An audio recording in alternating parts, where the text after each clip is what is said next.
ஆக்கப்பூர்வமான நிகழ்வுகளை அலசி ஆராய் ஒரு களம். RDX திங்கள் முதல் சனிக்கிழமை வரை இரவு 7 மணிக்கு.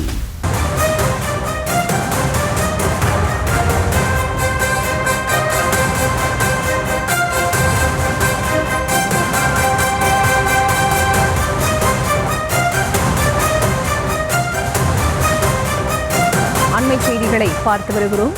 வரும் 9ஆம் தேதி செங்கோட்டையன் மீண்டும் செய்தியாளர்களை சந்தித்து முக்கிய அறிவிப்பு ஒன்றினை வெளியிட இருப்பதாக தகவல் வெளியாக இருக்கிறது. அவரிடமிருந்து கட்சி பதவிகள் பறிக்கப்பட்டிருந்த நிலையில் ஏற்கனவே கட்சியிலிருந்து பதவி பறிக்கப்பட்டவர்களை ஒருங்கிணைத்து அது தொடர்பாக முக்கிய அறிவிப்பு ஒன்றினை 9ஆம் தேதி வெளியிட இருப்பதாக செங்கோட்டையன் அறிவித்திருக்கிறார். இது தொடர்பான முழுமையான விவரங்களோடு இணைகிறார் எமது செய்தியாளர் தங்கமணி. அவரிடம் பேசலாம். வணக்கம் தங்கமணி. செங்கோட்டையன் என்ன மாதிரியான விஷயங்களை இந்த அறிவிப்பின் மூலமாக தெரிவிக்க இருக்கிறார் என்பது ஒரு பெரிய கேள்விக்குறியாக இருக்கக்கூடிய சூழலில் இது தொடர்பான முழுமையான விவரம். வணக்கம். அதாவது முன்னாள் அமைச்சரும் ஈரோடு புறநகர் மேற்கு மாவட்ட செயலாளர் பதவியிலிருந்து நீக்கப்பட்ட செங்கோட்டையன் வருகின்ற 9ஆம் தேதி மீண்டும் கோபிச்செட்டிப்பாளையம் பகுதிகளில் செய்தியாளர்களை சந்தித்து முக்கிய அறிவிப்புகளை வெளியிட உள்ளதாக தகவல் என்பது கிடைக்கப்பட்டிருக்கின்றது. தொடர்ந்து ஈரோடு புறநகர் மேற்கு மாவட்ட செயலாளர் மற்றும் அதிமுக கழக அமைப்பு செயலாளர் ஆகிய இரு கட்சி பதவிகளிலிருந்து நேற்றைய தினம் EPS செங்கோட்டையனை நீக்கியுள்ளார். இந்த நிலையில்தான் நேற்றைய தினமே முன்னாள் அமைச்சர் செங்கோட்டையன் அவருக்கு சொந்தமான பண்ணை வீட்டில் செய்தியாளர்களை சந்தித்தார்.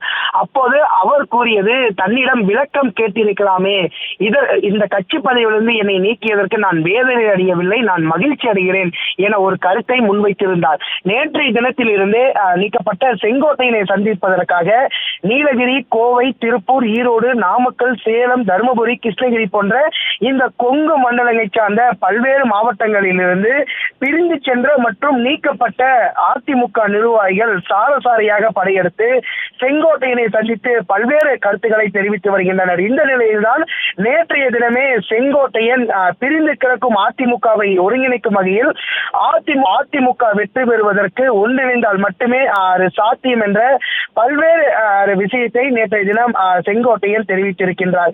இந்த நிலையில்தான் வருகின்ற 9ஆம் தேதி பிரிந்திருக்கும் மற்றும் நீக்கப்பட்ட அதிமுகவில் இருந்து எடப்பாடி பழனிசாமி அவர்களால் நீக்கப்பட்ட அதிமுகவினரை இணைத்துக் கொண்டு 9ஆம் தேதி காலை சுமார் 10:30 மணி அளவில் வந்து செய்தியாளர்களை சந்திக்க இருக்கின்றார்.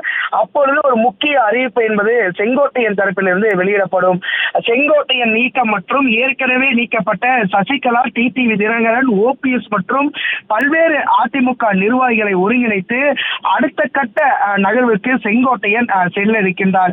இவர் ஏதேனும் சுற்றுப்பயணத்தை மேற்கொள்கிறாரா அல்லது அனைவரையும் ஒன்று சேர்ந்து இவர் புதிய அணியினை உருவாக்குகிறாரா என்ற ஒரு கேள்வி என்பது தற்போது எழுந்திருக்கின்றது.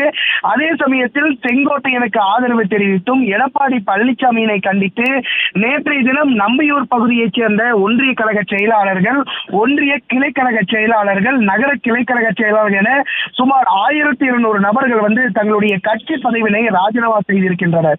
மேலும் செங்கோட்டையின் அறிவிப்பை வெளியிட்டால் மட்டுமே முழுமையான தகவல் கிடைக்கும் என்பது.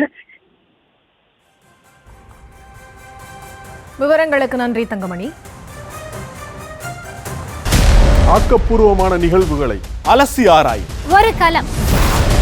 RDX திங்கள் முதல் சனிக்கிழமை வரை இரவு 7 மணிக்கு.